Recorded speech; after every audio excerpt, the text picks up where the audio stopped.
Kita akan membahas tentang apa yang kita lakukan setelah bulan Ramadan. Setelah kita alhamdulillah melewati bulan yang mulia, bulan yang disebut oleh Allah Subhanahu wa taala Syahrul Ramadan alladzi unzila fihi al-Qur'an. Bulan Ramadan yang diturunkan padanya Al-Qur'an. Maka yang menjadi pemikiran kita adalah bahwa dengan adanya bulan Ramadan ini, apa yang telah kita rasakan. Karena bulan Ramadan Allah syariatkan kepada kita itu untuk maslahat-maslahat yang sangat besar. Sebulan penuh kita disuruh untuk puasa oleh Allah Subhanahu wa taala. Dan Allah Subhanahu wa taala menyebutkan bahwa sebulan penuh ini hari-hari yang terhitung. Allah mengatakan ayyaman ma'dudat, hari-hari yang terhitung. Artinya sebulan ini bukan waktu yang panjang. Ia hanya beberapa hari saja. Namun tentunya yang harus kita imani bersama, Pak, bahwa syariat Allah itu pasti isinya maslahat. Semua perintah-perintah Allah itu pasti semuanya maslahat. Dan semua larangan-larangan Allah Subhanahu wa taala pasti isinya apa? Mudarat. Itu kalau kita perhatikan betul, kita pelajari setiap perintah Allah semua maslahat. Allah memerintahkan kita berpuasa sebulan penuh. Setelah 11 bulan kita makan, minum. Ternyata kemudian di bulan Ramadan kita disuruh berhenti untuk makan di waktu siang. Ada apa? Kenapa? Dan kenapa bulan Ramadan itu puasanya sampai sebulan gitu loh? Kenapa nggak seminggu? Kenapa nggak 2 minggu? Kenapa nggak 3 minggu? Tapi sebulan. Tentu di sana ada hikmah-hikmahnya, Pak. Iya. Apa hikmah-hikmahnya? Banyak sekali. Hikmah yang pertama yang bisa kita petik dari bulan Ramadan, apa itu? Yaitu bahwa Allah ingin supaya kita betul-betul terbiasa di atas kebaikan. Kalau puasa cuma seminggu, itu tidak memberikan dampak yang positif. Demikian pula 2 minggu, 3 minggu. Tapi dengan sebulan, maka kita akan mulai terbiasa. Makanya kalau kita bulan puasa itu sebulan, Mbak, coba deh kita rasakan pas di hari pertama. Di hari pertama setelah bulan Ramadan, di bulan Syawal itu, seperti ada sesuatu yang hilang gitu. Di bulan Ramadan kita biasa baca Quran, di bulan Ramadan biasa kita nunggu beduk, nunggu adzan maghrib gitu kan. Di bulan Ramadan kita bersiap-siap untuk salat tarawih. Ketika setiap hari kita lakukan selama sebulan itu menjadi sesuatu yang terbiasa untuk hidup kita. Maka ketika kita lepas dari bulan Ramadan ada sesuatu yang hilang dalam hidup kita. Berarti kalau kita sudah merasa kehilangan, berarti itu sudah mulai menjadi apa? Kebiasaan. Ya. Tapi kemudian setelah berjalan lama, tidak lagi puasa, tidak lagi sholat malam, akhirnya kebiasaan itu pun menjadi hilang sedikit demi sedikit. Dan subhanallah, seakan ini memberikan kepada kita sinyal. Apa itu? Bahwa kita hendaknya menjaga kebiasaan-kebiasaan yang baik tersebut. Kebiasaan di bulan Ramadan kita baca Quran. Maka coba deh setelah Ramadan kita juga jangan tinggalkan kebiasaan seperti itu. Ya. Di bulan Ramadan, alhamdulillah kita punya kebiasaan untuk sholat taraweh. Maka setelah Ramadan kita jangan sampai meninggalkan ya kebiasaan baik tersebut. Makanya Rasulullah SAW bersabda kepada seorang sahabat yang bernama Abdullah bin Amr, "Ya Abdullah, la takun mithla fulan, kana yusalli minal lail, fataraka qiyamal lail." Ya Abdullah, kamu jangan kayak si fulan tuh. Tadinya dia suka sholat malam, kemudian dia tinggalkan kebiasaannya tersebut. Maka ini sesuatu yang tidak baik. Maka kita ingin ya kebaikan-kebaikan tersebut menjadi kebiasaan hidup kita. Setiap hari kita baca ya Al-Quran di bulan Ramadan. Alhamdulillah. Setiap hari kita berpuasa. Setiap hari kita, Masya Allah, sholat tahajud, sholat malam. Dan kalau kita perhatikan Pak, di bulan Ramadan itu ya, pintu-pintu kebaikan itu ada semua. Ya, Rasulullah menyebutkan bahwa pintu kebaikan ada 3. Yang pertama, saum, puasa. Yang kedua, sodakoh. Yang ketiga, sholat malam. Ya. Nah, 3 perkara ini ada pada bulan Ramadan. Kita berpuasa setiap hari. Demikian pula kita bersodakoh di waktu siang, kita pun juga ya sholat malam. Disebutkan juga dalam hadis Nabi SAW ya bahwa di dalam surga itu ada kamar-kamar yang istimewa, kata Rasulullah, di mana bagian dalamnya terlihat dari luar dan bagian luar terlihat dari dalam. Lalu ditanya, "Ya Rasulullah, untuk siapa kamar-kamar tersebut, ya Rasulullah?" Apa kata Rasulullah? Untuk orang yang berkata baik, untuk orang yang memberi makan, untuk orang yang senantiasa berpuasa, dan untuk orang yang sholat malam. Lihat ya, ternyata kamar-kamar yang istimewa itu untuk orang yang berkata baik. Ketika kita berpuasa, kita dianjurkan berkata baik, tidak Pak? Ya, kata Rasulullah, apabila seseorang sedang berpuasa, fala yarfuth wala yaskhab, jangan berkata kotor dan jangan berteriak-teriak. Jadi di waktu puasa itu dianjurkan kita berkata baik. Ketika bulan Ramadan kita dianjurkan memberi makan, tidak Pak? Iya, memberi makan orang yang sedang berpuasa, berbuka puasa itu besar sekali pahalanya Pak. Pernah dengar tidak Pak? Hadis yang menyebutkan ada seorang pelacur yang diampuni dosanya gara-gara ngasih minum anjing yang kehausan. Bayangkan, ngasih minum anjing kehausan itu bisa menggugurkan dosa Pak. Bagaimana kalau kita ngasih minum kepada orang yang berbuka puasa? Tentu pahalanya jauh lebih besar lagi di sisi Allah Subhanahu wa Ta'ala. Ya. Oleh karena itulah, ikhwatul Islam azani Allah wa iyyakum. Nah, ini hikmah-hikmah yang ada di bulan Ramadan ini kita rasakan nggak sih setelah Ramadan ini?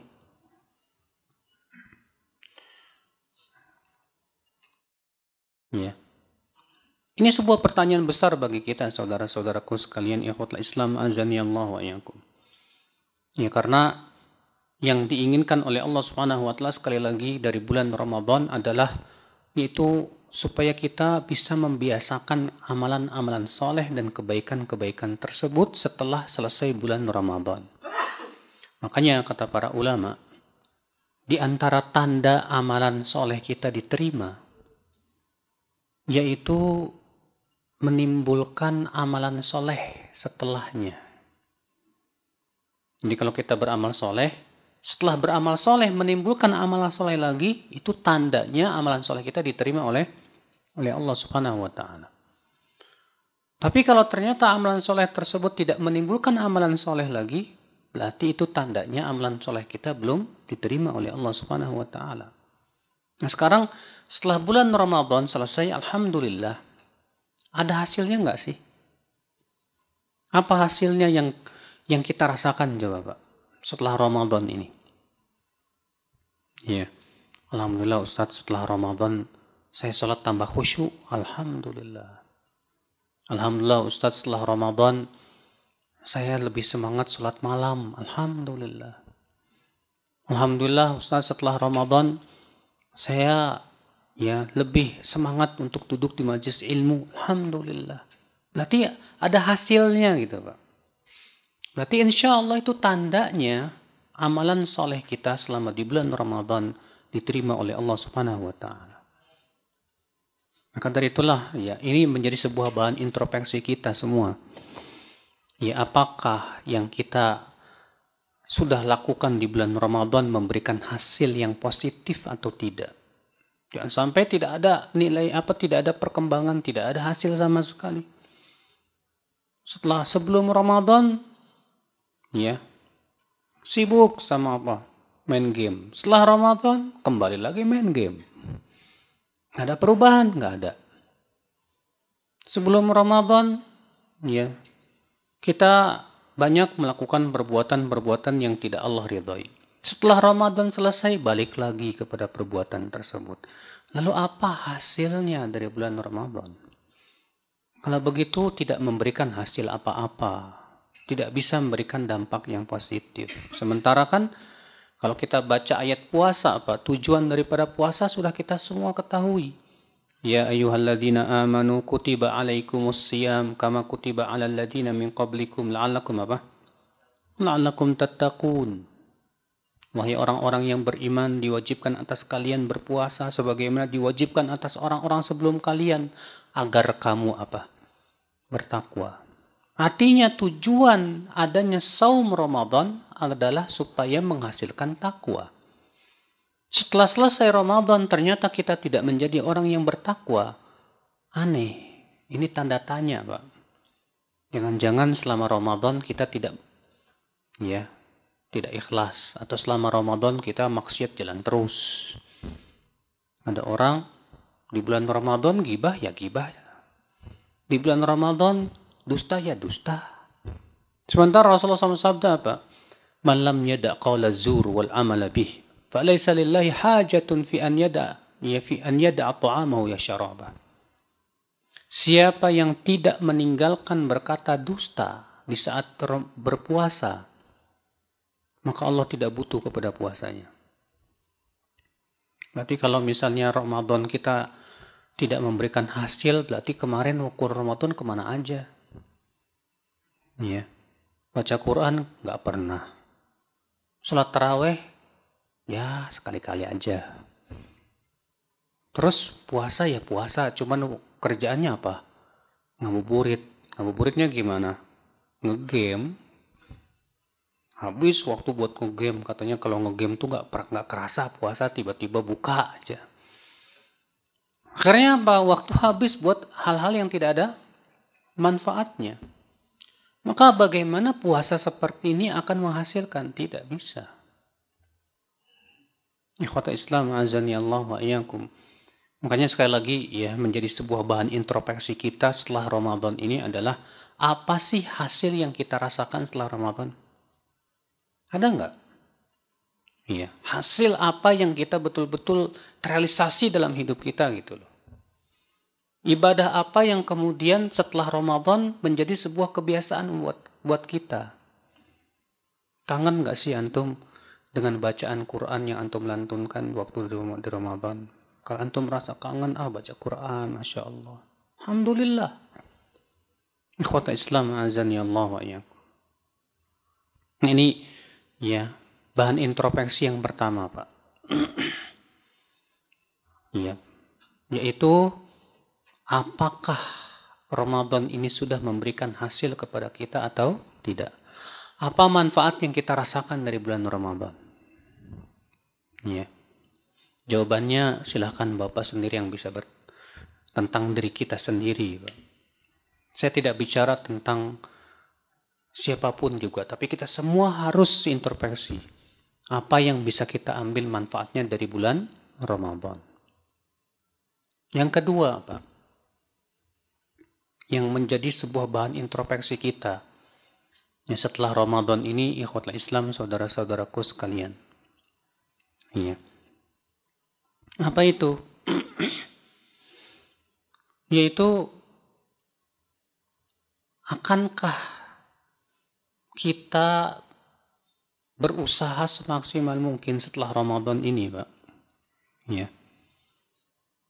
untuk betul-betul memaksimalkan waktu-waktu kita untuk perkara-perkara yang baik.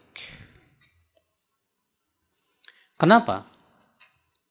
Karena waktu Ramadan, kalau kita perhatikan Pak, acara ibadahnya padat loh Pak. Bapak bangun sahur jam berapa? Hah? Jam 1. Bukan sahur tuh namanya jam 1. Bangun sahur jam 3 atau jam setengah 4 misalnya. Atau jam 4. Setelah selesai sahur, siap-siap kemana Pak? Ke masjid. Setelah selesai sholat subuh, ngapain? Bobo. Ya. Ana yakin ya banyak di antara kita setelah sholat subuh ada yang sibuk dengan zikir, ada yang baca Quran, ada yang siap-siap pergi ke kantor kalau memang nggak libur gitu kan. Pergi ke kantor niatnya untuk mencari nafkah, dapat pahala. Siangnya kita sudah berpuasa atau ibadah. Alhamdulillah. Mendekati maghrib kita sudah siap-siap mau melakukan ibadah berikutnya apa itu Pak? Buka puasa, ya. Dan kita berusaha bagaimana buka puasa saya ini sesuai dengan sunnah Rasul. Setelah selesai buka, kita siap-siap untuk apa Pak? Taraweh. Setelah selesai taraweh, di antara kita ada yang baca Quran, Masya Allah.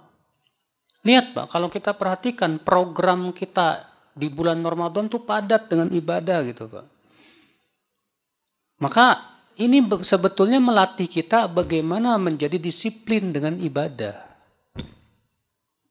Dan ini Pak sesuai dengan firman Allah Subhanahu wa taala, "Fa idza faragta fansab." Apabila kamu telah selesai maka berdirilah. Banyak ulama tafsir menafsirkan ayat ini apa? Apabila kamu telah selesai dari satu ibadah, maka bersiaplah menuju ibadah berikutnya. Itu di bulan Ramadan terrealisasi ini ayat nih. Selesai sahur, siap-siap mau sholat subuh. Selesai sholat subuh, siap-siap untuk baca zikir, baca Quran, siap-siap untuk pergi ke kantor, puasa. Selesai itu kita siap-siap untuk buka. Selesai buka kita siap-siap untuk taraweh. Demikian rutin setiap hari. Setelah selesai ibadah, siap-siap menuju ibadah berikutnya. Masya Allah, ikhwata Islam azan ya Allah wa yakum. Andai ya, hidup kita terprogram seperti itu gitu loh Pak. Maka ya, apa coba program kita selanjutnya setelah Ramadan? Kira-kira setelah Ramadan, kira-kira kita terprogram nggak untuk ibadah itu Pak? Iya. Nah ini ya tentunya Bapak sekalian, jangan hanya sebatas program itu, planning itu sebatas bisnis saja Pak. Kalau bisnis ya ada program, ada planningnya gitu kan. Planning tahun ini harus terjual sekian. Bagaimana caranya supaya ya terjual sekian, berarti harus menggunakan cara-cara tertentu yang harus dipikirkan bersama. Bagaimana supaya sesuai dengan target gitu kan Pak. Jangan hanya sebatas bisnis saja Pak. Tapi juga masalah ibadah juga harus ada program yang jelas.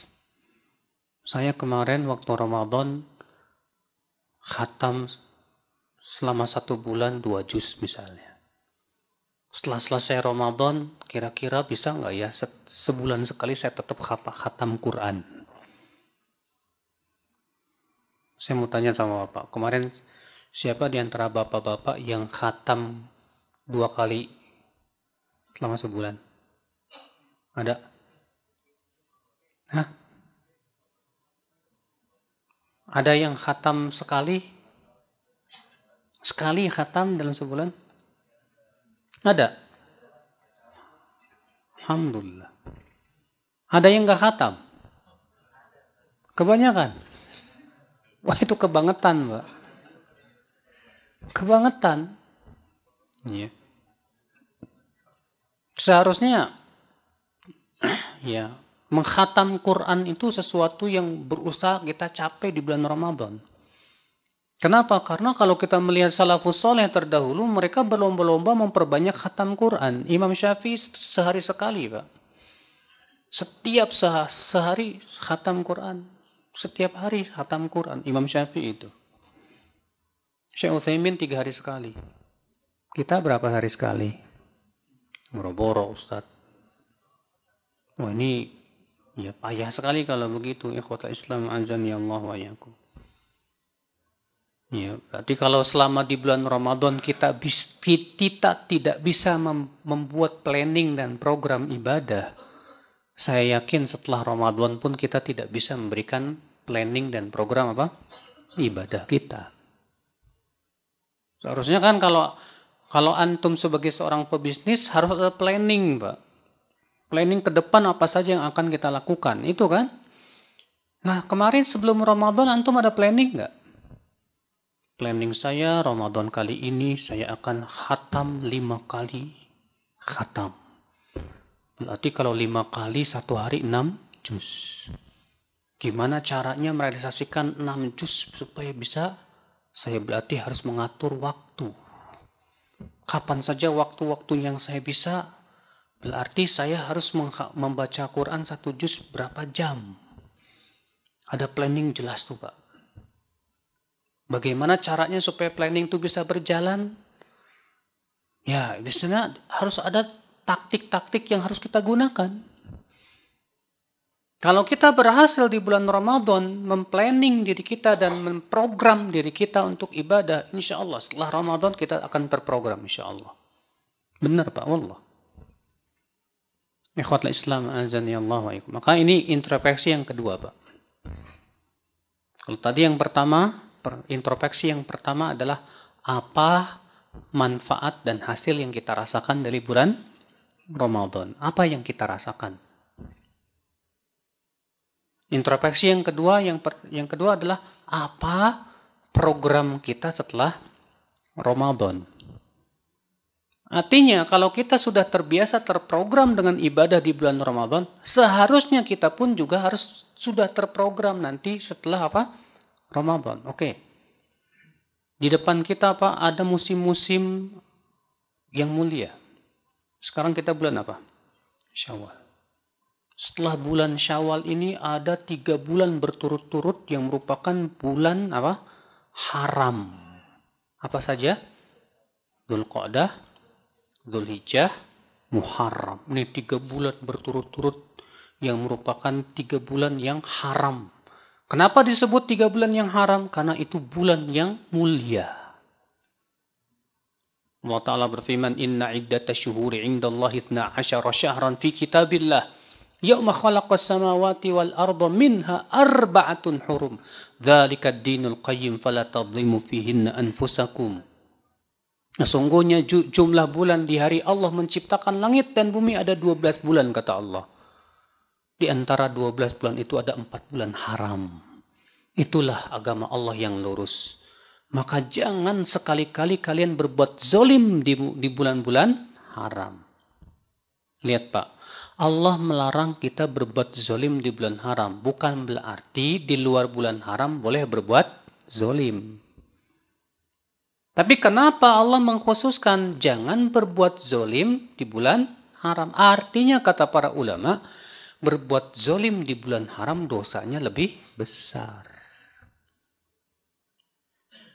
Setelah selesai Syawal, ada 3 bulan yang berturut-turut.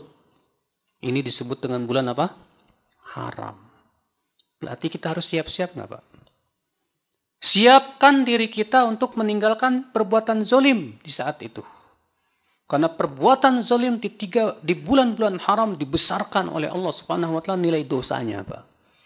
Makanya inilah hikmahnya. Kenapa sebelum 3 bulan berturut-turut ini Allah syariatkan puasa Ramadan, Pak? Karena persiapan supaya 3 bulan ini kita apa? Bisa meninggalkan perbuatan zalim, Pak. Masya Allah, ini diantara hikmahnya. Ya. Di 3 bulan utama ini, Pak, bulan Dzulqa'dah, Dzulhijjah, Muharram, amalan soleh pun dilipat gandakan oleh Allah Subhanahu wa taala. Nanti setelah selesai bulan Ramadan, apa program kita selanjutnya ini? Alhamdulillah, misalnya di antara kita ada yang sudah selesai puasa Syawalan. Alhamdulillah. Saya udah Syawalan 6 hari selesai. Udah selesai Syawalan ngapain? Masih ada program yang lainnya, Pak. Iya. Masih ada puasa Senin Kemis, masih ada amalan soleh yang lainnya. Dan subhanallah Bapak sekalian ya. Di antara kasih sayang Allah kepada kita itu Pak, Allah memberikan kepada kita waktu-waktu mulia untuk beribadah.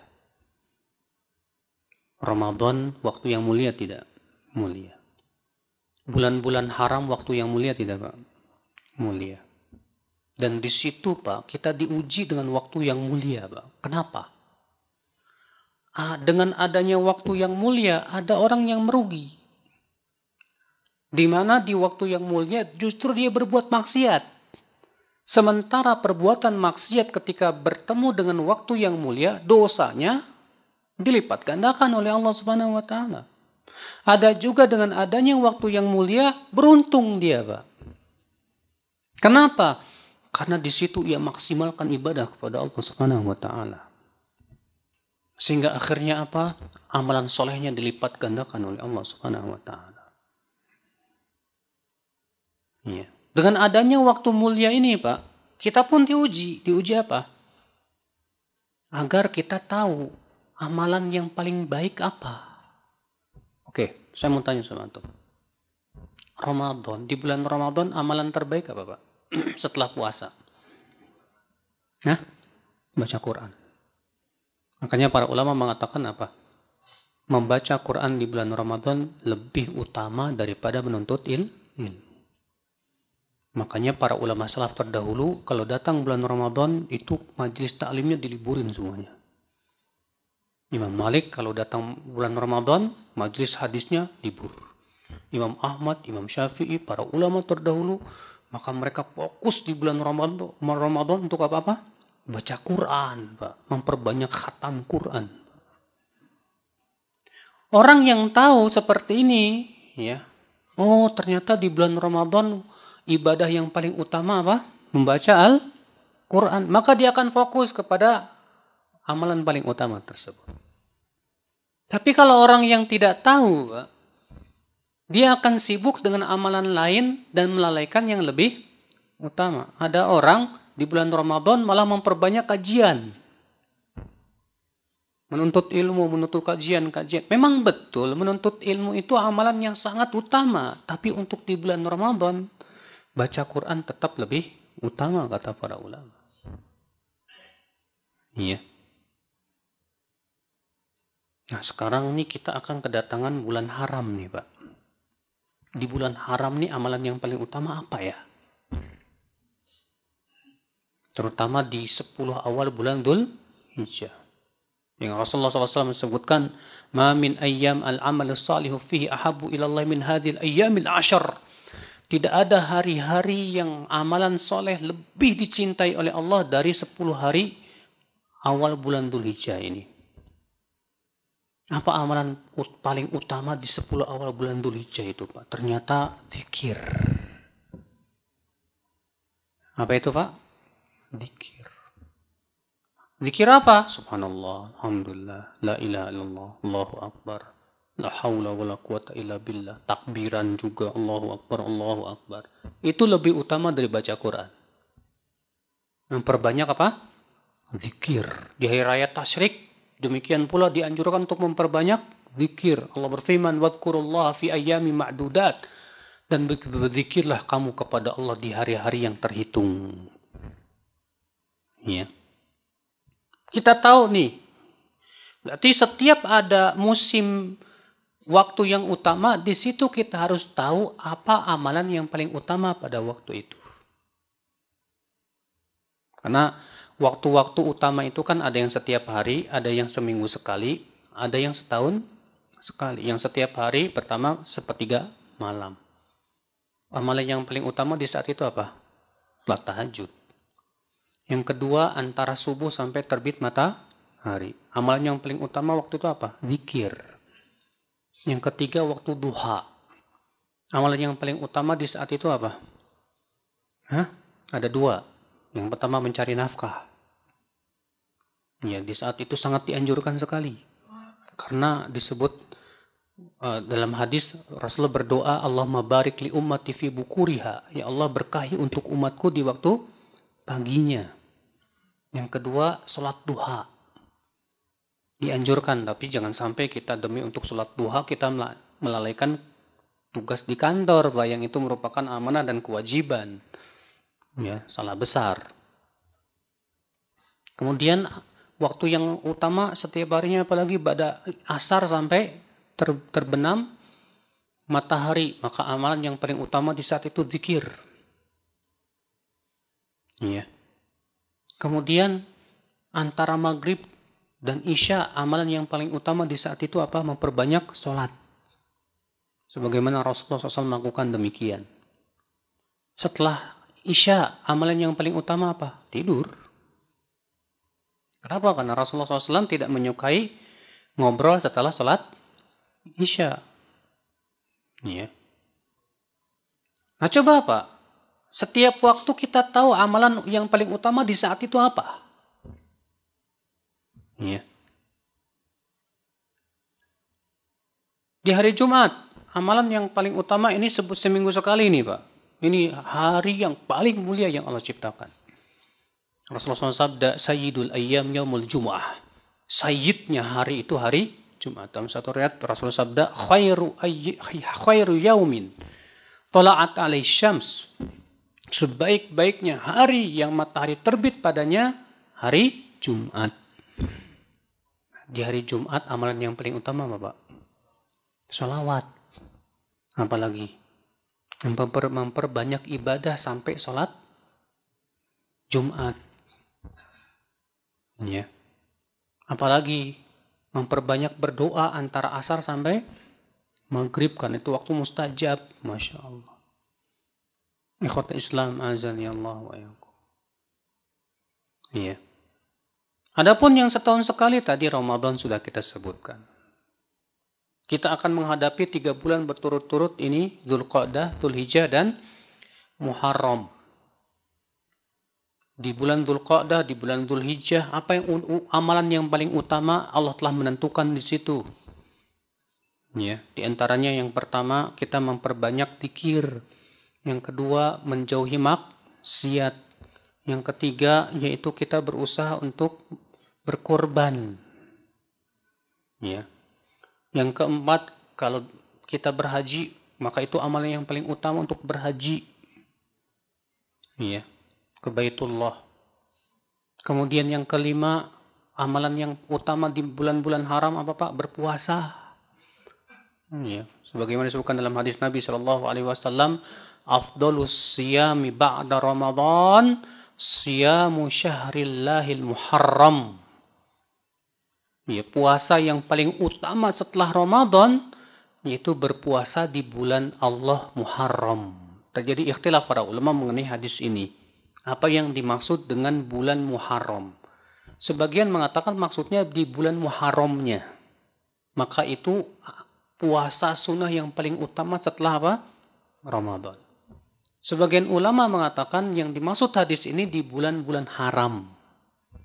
Itu Dzulqa'dah, Dzulhijjah, Muharram, dan Rajab. Maka itu amalan puasa yang paling utama setelah bulan Ramadan. Ikhwatul Islam azani Allah wa iyyakum. Berarti Pak, setelah Ramadan ini ternyata Allah masih sediakan kepada kita waktu yang utama nih buat ibadah nih. Ya. Berarti kita harus, kalau di bulan Ramadan kita sudah terbiasa terprogram untuk ibadah. Sudah saya sebutkan tadi. Maka apakah nanti di 3 bulan ini kita akan terprogram untuk ibadah atau tidak? Apa program kita? Harus jelas Pak. Harus jelas. Ya. Kita seharusnya Pak, kalau dalam masalah dunia saja, kita ini harus punya target, ya nggak Pak? Iya. Bapak seorang pebisnis, Bapak seorang apa, kalau nggak punya target dalam hidup, nggak jelas. Sekarang kita ibadah ada target nggak? Harus ada dong. Dalam menuntut ilmu nggak punya target, susah. Dari dulu ilmunya segitu-gitu terus, Pak. Ya. Tapi kalau punya target, saya harus punya target. Dalam setahun ini saya harus menguasai buku ini, buku itu misalnya. Demikian pula dalam ibadah, kita harus punya target yang jelas gitu, Pak. Ya. Ikhwata Islam azani Allah wa iyyakum. Ini bahan introspeksi yang kedua. Apa program kita setelah apa? Ramadan. Bahan introspeksi yang ketiga, Pak, setelah Ramadan ini, Pak. Ikhwata Islam azani Allah wa iyyakum. Yaitu akhal Islam, ada sebuah ayat yang Allah menyebutkan dan jangan sampai kita masuk dalam ayat itu. Allah mengatakan wala takunu kallati naqadat ghazlaha min ba'di quwwatin ankatha. Janganlah kamu seperti seorang wanita yang mencabuti lagi pintalannya setelah dia pintal dengan kuat. Setelah dipintal dengan bagus, dengan kuat, dicabutin lagi satu-satu, Pak. Maksudnya apa? Jangan sampai kita di bulan Ramadan ini sudah dilatih loh, Pak, untuk memintal amal. Ya tidak, Pak? Iya. Setiap hari puasa Ramadan, alhamdulillah. Setiap hari sholat tarawih, alhamdulillah. Setiap hari baca Quran, alhamdulillah. Setiap hari sedekah, alhamdulillah. Berarti kita sebetulnya sedang memintal.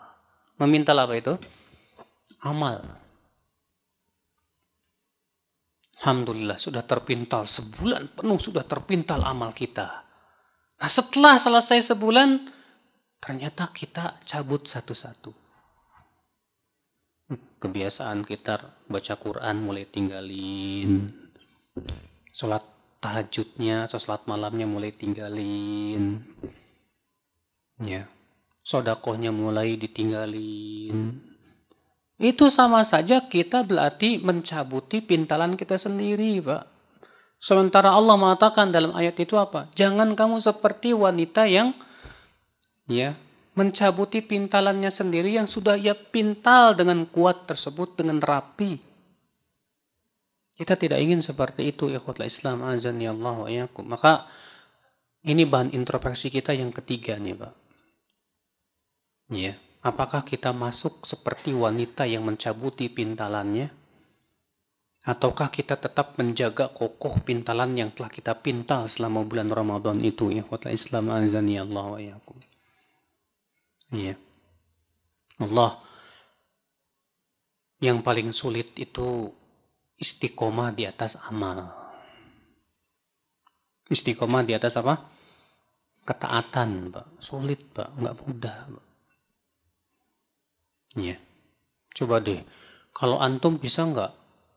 Saya bisa nggak ya istiqomah sampai Ramadan berikutnya setiap bulan khatam? Bisa nggak ya? Nggak mudah, Pak. Ada aja halangan-halangan, ada aja godaan setan, ada aja macam-macam lah. Iya. Memang subhanallah ya ikhwatul Islam azani Allah wa iyyakum. Tapi ini memang harus perjuangan, Pak.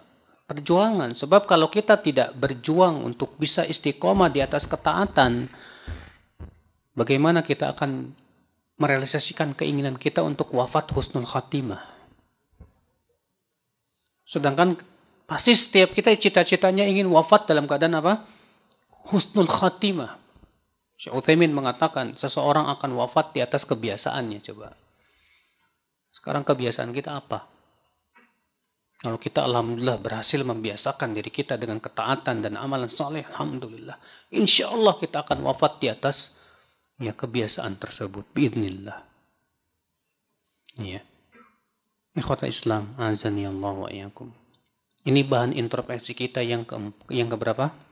Yang ketiga. Apa itu? Yaitu apakah kita termasuk orang-orang yang mencabuti kembali pintalan yang telah kita pintal dengan kuat atau tidak. Ya saya mah Ustadz, saya mah nggak mintal apa-apa. Oh pantesan, nggak ada yang bisa cabutin. Di bulan Ramadan nggak pernah memintal amal, nggak membiasakan. Puasa juga cuma sebatas beban saja, melaksanakan kewajiban selesai. Oh, berarti dia tidak memintal amalan dia dalam hatinya. Jadi setelah Ramadan pun juga nggak perlu nyabutin lagi. Kenapa? Orang nggak membiasakan. Ya. Ikhwata Islam, saudara-saudaraku sekalian, azani Allah wa iyyakum. Kemudian bahan introspeksi kita yang keempat. Ikhwata Islam, azani Allah wa iyyakum, setelah bulan Ramadan ini. Ya. Yaitu akhal Islam, azani Allah wa iyyakum. Setelah bulan Ramadan ini, yang menjadi sebuah introspeksi yang penting sekali untuk kita pikirkan bersama, yaitu modal kita menuju akhirat, Pak. Apa itu? Hati. Ya. Hati, Pak. Hati itu modal keselamatan kita di akhirat, Pak. Allah mengatakan yauma la yanfa'u malu wala banun illa man atallaha biqalbin salim. Pada hari tidak bermanfaat harta dan anak-anak kecuali orang yang membawa hati yang selamat. Berarti keselamatan kita di hari kiamat tergantung apa? Hati kita. Semakin hati kita selamat, insya Allah di hari kiamat semakin selamat, Pak. Bulan Ramadan itu adalah merupakan ajang memperbaiki hati, Pak. Ya. Orang yang berpenyakit hatinya dengan banyaknya berpuasa setiap hari di tempat terus, itu penyakitnya lama-lama hilang, insya Allah. Bayangkan Pak, obat penyakit hati di bulan Ramadan banyak sekali. Yang pertama puasa. Puasa itu membersihkan penyakit hati. Yang kedua apa? Baca Quran. Al-Quran itu obat untuk hati. Ya. Nah setelah Ramadan ternyata penyakit hatinya masih ada. Belum bersih dia. Wah, ada sesuatu. Kenapa itu kok bisa terjadi seperti itu? Ikhwata Islam, azani Allah wa iyyakum. Di bulan Ramadan kita dilatih, Pak, untuk meninggalkan syahwat. Ya tidak, Pak? Terlatih kita. Ana yakin ketika antum puasa itu buat ngelihat perempuan cantik nggak selera, Pak? Ini nggak, Pak? Atau tambah nafsu? Hah? Bang Heru gimana, Bang Heru? Iya. Iya betul, Pak. Di bulan Ramadan, ketika kita sedang berpuasa itu, keinginan kuat kita untuk taat lebih besar daripada apa? Berbuat maksiat. Betul. Berarti sebetulnya di bulan Ramadan ini, Pak, penyakit syahwatnya dikurangi kan? Kalau kita sudah setiap hari puasa, akan tumbuh zuhud tidak, Pak? Zuhud, apa itu zuhud? Kita berusaha berkurang rasa cinta kita kepada dunia, kepada makanan dan yang lainnya. Iya.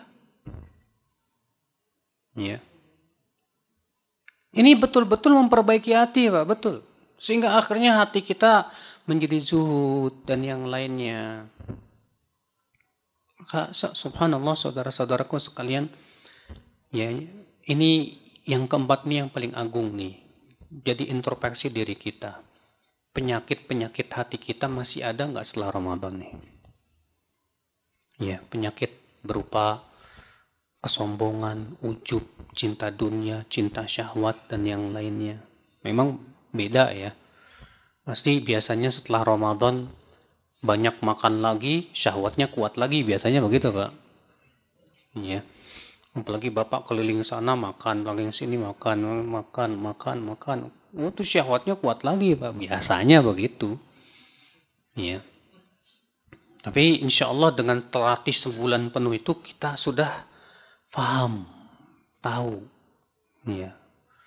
Soalnya coba Pak, rasakan deh. Ketika Bapak lagi puasa, melihat makanan enak, oh saya lagi puasa, nanti aja, gampang. Nanti aja gampang, saya bisa makan nanti setelah maghrib. Bapak bisa nggak lakukan itu? Ketika Bapak ada waktu, ya, baca Quran. Tapi juga setan merasuk ke hati kita.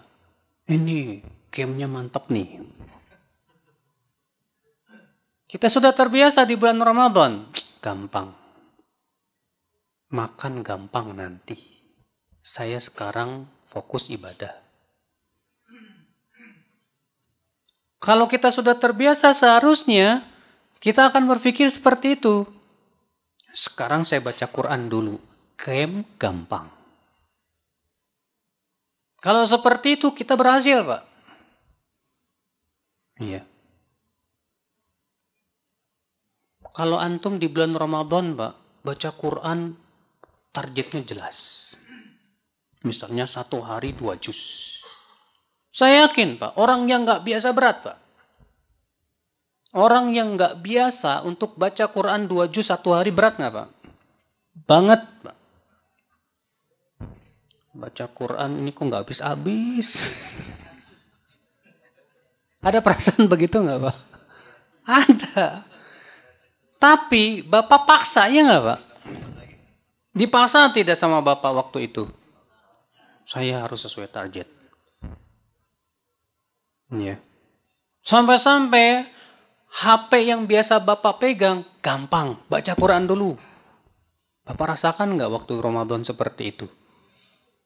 Baca Quran, bismillahirrahmanirrahim, ting, cuek aja, baca Quran lagi, ting, alhamdulillah, cuek aja. Sekarang setelah Ramadan gitu nggak? Atau kembali kalah? Ini menjadi masalah. Ya. Makanya subhanallah saudara-saudaraku sekalian, inilah menjadi bahan introspeksi buat kita. Ya. Yaitu bahwasannya hati kita ini sudah termanage belum? Ya. Manajemen hati ini nggak mudah. Orang bisa memanage perusahaan loh Pak dengan bagus. Orang bisa memanage loh Pak. Ya. Tapi untuk memanage hati nggak mudah Pak. Karena untuk memanage hati ini pertama harus ada perjuangan berat untuk menghadapi apa? Hawa nafsu. Yang kedua melawan setan. Yang ketiga kita harus berjuang mempunyai kebiasaan. Nah di bulan Ramadan itu kesempatan besar itu. Ternyata setelah Ramadan hati kita tidak termanage. Iya. Berarti kurang berhasil Ramadan kita kali ini. Ternyata kita belum bisa memanage hati kita sendiri. Ikhwata Islam azani Allah wa iyyakum. Nah inilah ya 4 bahan introspeksi setelah bulan Ramadan. Mudah-mudahan Pak kita termasuk orang-orang yang berhasil Ramadan ini Pak. Kita keluar dari bulan Ramadan dalam keadaan mendapatkan maghfirah, ampunan Allah Subhanahu wa taala. Sebab kalau kita tidak mendapatkan ampunan setelah Ramadan, berarti kita termasuk orang-orang yang didoakan oleh malaikat Jibril celaka. Kata Rasulullah, kata malaikat Jibril apa? Syaqiya abdun dakhala alaihi syahrul Ramadan. Celaka seorang hamba yang masuk bulan Ramadan. Selesai bulan Ramadan apa? Selesai bulan Ramadan ternyata belum dapat ampunan Allah Subhanahu wa taala. Masya Allah. Bapak sekalian, ikhwatul Islam azani Allah. Kemarin di Idul Fitri Bapak gembira nggak Pak? Gembira?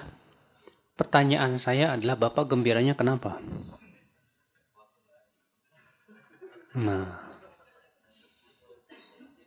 kalau Bapak gembiranya karena bisa makan siang lagi, berarti maaf, kita masih belum merasakan nikmatnya apa? Ibadah. Tapi kalau Bapak di bulan Ramadan nih bergembira karena saya berhasil melaksanakan puasa Ramadan, alhamdulillah dengan karunia Allah Subhanahu wa taala. Bapak bergembira dengan ketaatan. Itu Bapak tandanya sudah menjadi mukmin yang sejati. Kenapa? Karena Rasulullah bersabda, "Man sarratu hasanatu wa asa'atu sayyi'atuhu fahuwa mu'min." Barang siapa yang merasa bergembira dengan amalan kebaikannya dan merasa sedih dengan amalan keburukannya, maka tandanya ia seorang apa? Mukmin. Di bulan Ramadan ada orang yang gembira karena bisa makan lagi siang harinya. Iya, berarti kegembiraan ini tidak bernilai pahala apa-apa. Tapi ada orang yang bergembira, alhamdulillah, ya Allah berikan kepada saya selama bulan Ramadan bisa khatam 10 kali.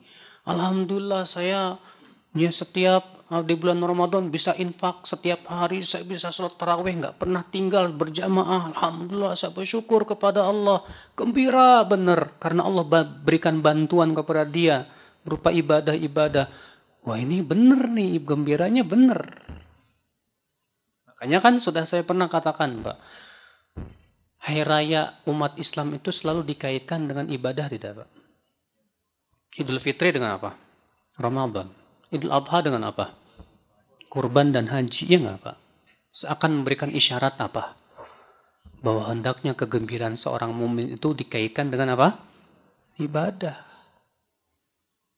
Ya. Bukan sebatas gembira dengan dunia, karena sebatas gembira dengan dunia itu tercela dalam Al-Quran, Pak.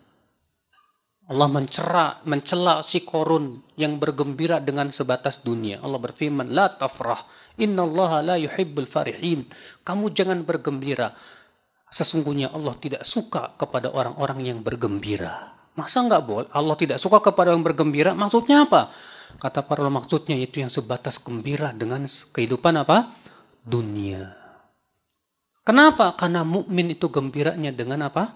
Amalan soleh, dengan ibadah, dengan ketaatan. Dia gembira, alhamdulillah bisa puasa.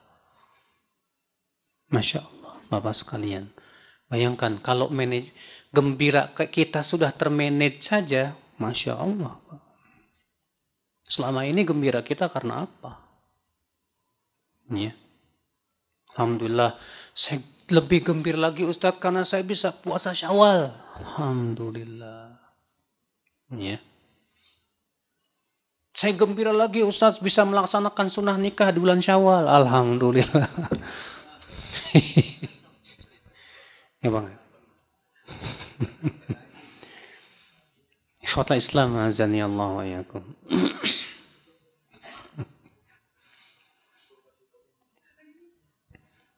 Baik, ya akhwal Islam azani Allah wa iyyakum. Inilah hal-hal yang ingin saya bahas pada hari ini. Ya, mohon maaf belum mulai kajian kita, dan mudah-mudahan pembahasan kita ini betul-betul menggugah hati kita, ya, menjadikan kita hamba-hamba yang selalu introspeksi diri, Pak. Ya. Saya mau tanya sama Bapak, kalau perusahaan terjadi sesuatu kok gagal dalam target, kira-kira Bapak introspeksi nggak? Apa yang perlu diintrospeksi? Kok bisa gagal dari target? Harus diintrospeksi. Apa sih kesalahan-kesalahan kita selama ini? Ya tidak, Pak. Kalau itu untuk perusahaan, sekarang badan kita perusahaan hati, Pak. Ya. Maka dari itu setiap kita harus rajin introspeksi. Kenapa kok begini, kok kenapa begitu? Apa kekurangan saya selama di bulan Ramadan? Makanya kata Ibnu Qayyim, muhasabah, introspeksi itu di dua tempat. Tempat yang pertama sebelum beramal. Sebelum beramal kita introspeksi dengan mempertanyakan dua pertanyaan. Yang pertama pertanyaan tentang keikhlasan. Yang kedua pertanyaan tentang kesesuaian dengan contoh Rasulullah SAW. Tempat yang kedua untuk introspeksi setelah apa? Beramal. Apa yang kita pertanyakan, Pak? Ya, introspeksi setelah beramal yaitu kita berpikir tentang kekurangan-kekurangan yang kita lakukan selama kita beramal. Setelah selesai Ramadan, apa kekurangan-kekurangan saya, ya Allah? Ternyata saya masih disibukkan oleh hal-hal yang tidak ada manfaatnya. Ya. Nah, ini saudara-saudaraku sekalian, wallahu a'lam, sekira cukup sampai di sini.